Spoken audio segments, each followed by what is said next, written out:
छोटे से गांव के किनारे घने जंगल के पास एक पुरानी और टूटी फूटी सी झोपड़ी थी। उस झोपड़ी में गरीब किसान धनिया अपनी बूढ़ी माँ और बेटी गौरी के साथ रहता था। धनिया के पास बस कुछ छोटे छोटे खेत थे। उन्हीं खेतों में मेहनत करके वह अपने परिवार का पेट पालता था। हर दिन सुबह सूरज निकलने से पहले ही धनिया उठ जाता। ठंडी हवा चल रही होती, आसमान में हल्की लालिमा होती और गांव के ज्यादातर लोग अभी गहरी नींद में होते। लेकिन धनिया अपने पुराने हल और बैलों को लेकर खेत की तरफ निकल पड़ता। दरवाजे पर खड़ी उसकी माँ प्यार से कहती, बेटा धनिया, थोड़ा आराम भी कर लिया कर। दिन रात इतनी मेहनत करते करते तू बहुत थक जाता होगा। सुबह से शाम तक खेत में काम करता है, फिर भी चेहरे पर शिकन नहीं लाता। मुझे तेरी चिंता होती है बेटा। शरीर को भी थोड़ा आराम देना जरूरी होता है। माँ, अगर मैं मेहनत नहीं करूँगा तो हमारे घर का चूल्हा कैसे चलेगा? हमारी ज़रूरतें कैसे पूरी होंगी? मुझे पता है मेहनत मुश्किल होती है, लेकिन यही हमारी ज़िंदगी का सहारा है। जब तक मेरे हाथ पैर चल रहे हैं मैं मेहनत करता रहूँगा, ताकि आपको कभी किसी चीज़ की कमी महसूस ना हो। तभी उसकी बेटी गौरी दौड़ते हुए आती और कहती, बाबा, जल्दी वापस आना, मैं आपका इंतजार करूंगी। देर मत करना, मुझे अच्छा लगता है जब आप जल्दी घर आ जाते हैं। धनिया अपनी बेटी के सिर पर प्यार से हाथ फेरता और खेत की ओर चल पड़ता। दिन भर वह खेत में पसीना बहाता रहता, कभी तेज धूप, कभी अचानक बारिश, लेकिन धनिया मेहनत करना कभी नहीं छोड़ता। धनिया ने कभी हार नहीं मानी। वह हमेशा अपनी माँ से कहता, ईश्वर ने हमें मेहनत करने के लिए हाथ दिए हैं। अगर हम सच्चे दिल से मेहनत करते रहेंगे तो एक ना एक दिन हमारी किस्मत ज़रूर बदलेगी। ईश्वर मेहनत करने वालों को कभी खाली हाथ नहीं लौटाते। माँ उसकी बात सुनकर चुपचाप भगवान से प्रार्थना करती।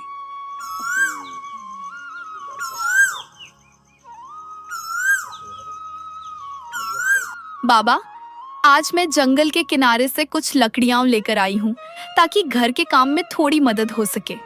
अकेली गई थी?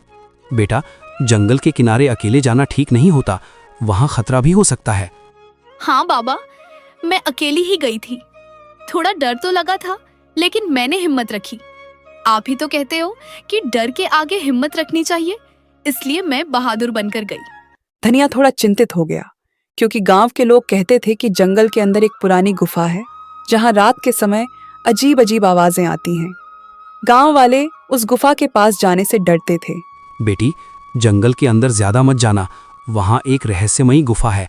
लोग कहते हैं वहाँ कुछ अजीब होता है, इसलिए उससे दूर ही रहना। धनिया भले ही गरीब था, लेकिन उसकी मेहनत और ईमानदारी पूरे इलाके में मशहूर थी। उसके छोटे छोटे खेतों में उगने वाली सब्जियां और अनाज हमेशा बहुत अच्छे होते थे। मिट्टी भी जैसे उसकी मेहनत को पहचानती थी। वह अपनी फसल में कभी कोई मिलावट नहीं करता था, ना कोई दवा जरूरत से ज्यादा डालता, ना ही लालच में आकर अनाज में कुछ मिलाता।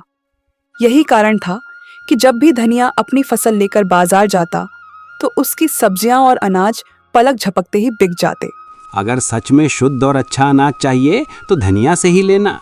उसका अनाज हमेशा साफ सुथरा और बढ़िया होता है, इसलिए गांव के लोग उसी पर भरोसा करते हैं। लेकिन धनिया कभी इसका फायदा उठाकर ज्यादा पैसे नहीं मांगता था।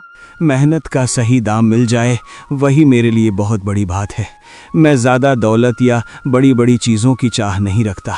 बस इतना चाहता हूँ कि दिन भर की मेहनत के बाद जो अनाज मैं उगाता हूँ उसका सही मूल्य मिल जाए। अगर मेरी मेहनत से मेरे घर का चूल्हा जल जाए और मेरे परिवार का पेट भर जाए तो मुझे लगता है कि मेरी मेहनत सफल हो गई। मेरे लिए सच्ची खुशी और सुकून इसी में है कि इंसान ईमानदारी से मेहनत करे और उसी मेहनत की कमाई से अपना जीवन चलाए। इसी वजह से गरीब लोग भी अक्सर उसी से सामान खरीदते थे। लेकिन गांव में एक बहुत बड़ा और अमीर व्यापारी था। उसका नाम था लालाचंद सेठ।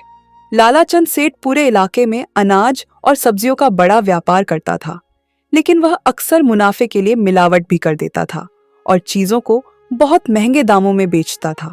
जब लोगों ने धनिया से सामान खरीदना शुरू किया तो सेठ का व्यापार थोड़ा कम होने लगा। यह बात उसे बिल्कुल पसंद नहीं आई। एक दिन बाजार में उसने धनिया को देखते ही ताना मारा। अरे धनिया, तू किसान है या कोई संत? हर बार इतना सस्ता माल बेच देता है, इसलिए लोग तुझे हल्के में लेने लगे हैं। लेकिन याद रख, इस बाजार में असली फैसला मेरा चलता है।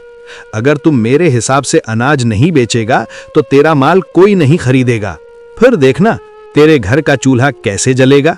सेठ जी, मैं तो बस इतना चाहता हूँ कि मेरी मेहनत का सही दाम मिल जाए। मैंने दिन भर खेत में मेहनत की है, पसीना बहा है। अगर उस मेहनत का थोड़ा सा भी सही मूल्य मिल जाए तो मेरे लिए वही काफ़ी है। मैं किसी को धोखा देकर या गलत तरीके से पैसा नहीं कमाना चाहता। मेहनत का सही दाम मिल जाए वही मेरे लिए बहुत बड़ी बात है। बहुत बड़ी बड़ी बातें करने लगा है तू। सुन ले धनिया, इस बाजार